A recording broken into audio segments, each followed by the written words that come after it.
Now we'll measure hip flexion range of motion. I'll be measuring active range of motion. Normal range of motion for the hip flexion is 0 to 120 degrees or 0 to 135 degrees. The patient is positioned in supine with both legs extended. I'm going to ask the patient to move the left hip through active range of motion of hip flexion.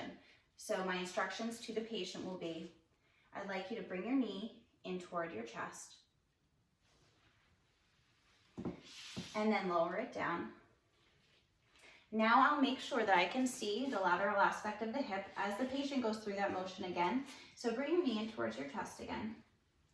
And what I'm looking for is any accessory motion of the pelvis to see if the pelvis is rotating posteriorly.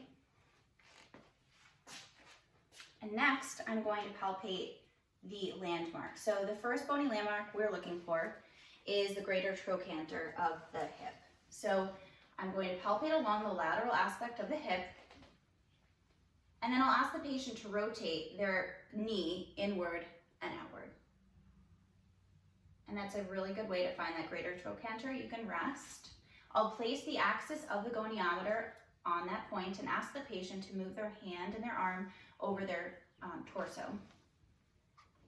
So the moving arm is lined up with the lateral femoral epicondyle, and the stationary arm is lined up with the lateral aspect of the trunk.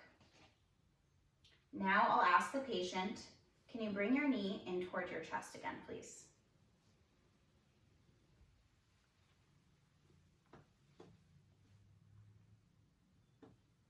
And then I'll put my thumb over the moving arm to make sure it doesn't move. I'll pull the goniometer away from their hip because I can't really read the numbers with his dark shorts. And then you can lower down. And looking at the distal arm of the moving arm, the distal end, you will see that he achieved 115 degrees of hip flexion range of motion. Make sure that when you're doing this, you're following the distal end of the moving arm, so that if the patient gets past 90 degrees, you're not accidentally saying that they achieved 80 degrees. You're looking at the end of the goniometer.